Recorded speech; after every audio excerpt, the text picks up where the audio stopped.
តាសំខាន់ប៉ុណ្ណាទៅចំពោះបញ្ហាបេះដូងតែយើងផ្ដោតភាពសំខាន់ចំពោះជីវិតតែលើបញ្ហានឹងមួយទេ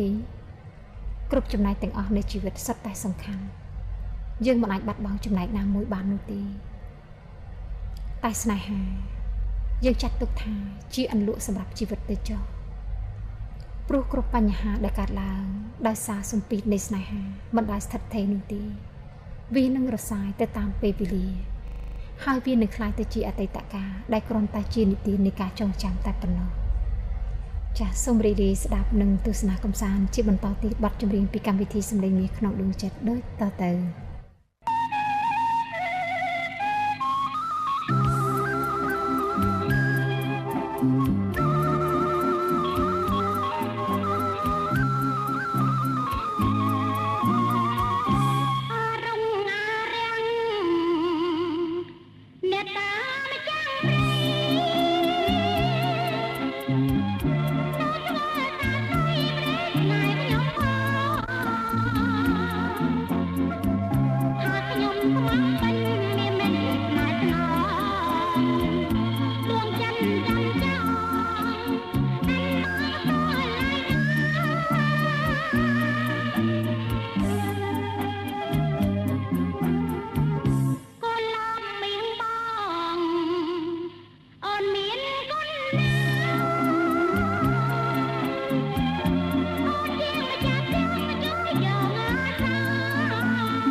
ជីវិតសប្បាយខ្លះឈឺចាប់ខ្លះទៅជាជីវិតដែលមានរសជាតិតែទោះជាមានអ្វីកើតឡើងក៏ដោយចុះសូមឲ្យត្រឹមតែជារសជាតិមួយកុំបណ្ដោយឲ្យចិត្តអូសទាញរហូតដល់ប្រព្រឹត្តអ្វីដែលល្ងងខ្លៅឲ្យសោះចាទូរទស្សនិកជនជាទីគោរពនិងជាទីមេត្រីពេលវេលានៃកម្មវិធីសម្លេងមាសក្នុងដួងចិត្តក៏បានឈានចូលមកដល់ទីបញ្ចប់ទៅហើយក៏សូមផ្ញើជូននៅបទចម្រៀងមួយបទចុងក្រោយនេះសូមទូរទស្សនិកជនទាំងអស់ប្រកបតែសេចក្តីសុខសុភមង្គលនិងសំណាងល្អគ្រប់ក្រុមគ្រួសារនៅក្នុងពេលនេះនាងខ្ញុំរួមនឹងក្រុមការងារសូមអរគុណនិងសូមគោរពលា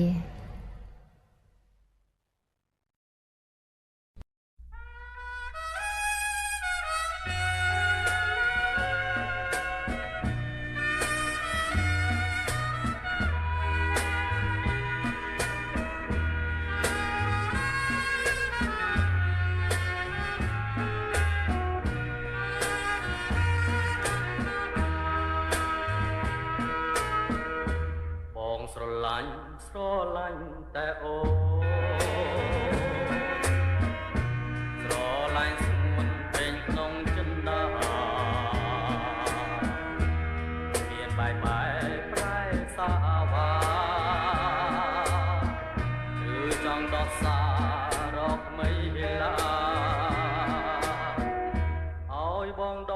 ចិនចេញពីស្នេហ៍នៃបងសូមផ្ញើប្រាណជាប់និស័យក្នុងលោកនេះបងស្រឡាញ់តែចរណៃ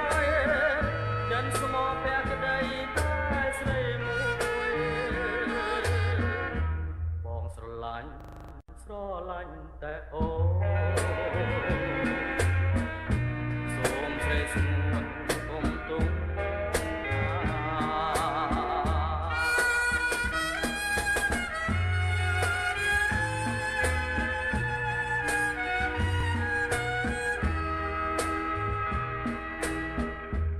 ចិនសំខំប្រឹងស្រឡាញ់សូមចិត្តចាញ់ព្រោះស្នេហារាំងបំរាំងមិនឈ្នះវាសនាសូមចិនតាមេត្តាប្រណេឲ្យបងដកចិនចេញពីស្នេហ៍ម្ដេចបងសូមផ្ញើប្រាណជាប់និស័យក្នុងលោកនេះបងស្រឡាញ់តែចរណៃចិនស្មោះភក្តីតែស្រីមួយបងស្រឡាញ់តែអូសូមស្រីស្ងួនគុំទុំ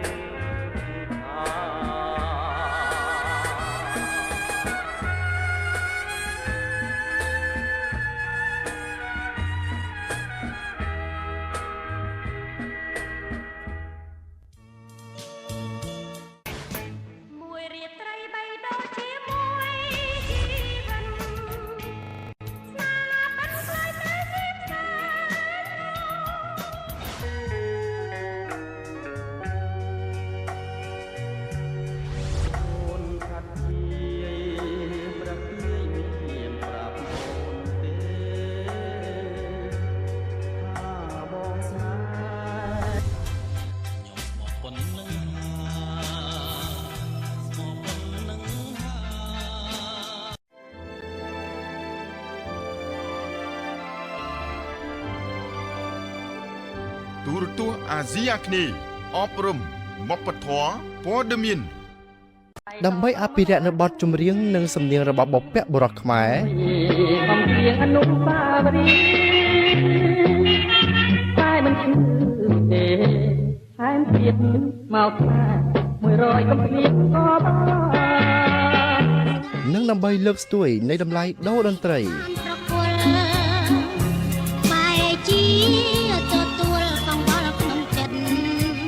តាមរយៈបទចម្រៀងនិងសំនៀងឯកឆ្ងាយគ្នាអនេកតែក៏មានណាស្ងួនឲ្យស្គាល់ពីកិត្យានុភាពនៃអតីតកាល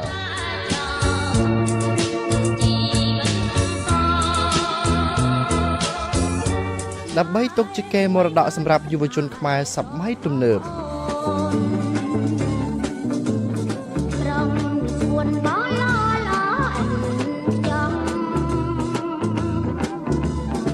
ទាំងអស់នេះមាននៅក្នុងកម្មវិធីសម្លេងមាសក្នុងដួងចិត្តដែលមានចាក់ផ្សាយជូនទស្សនា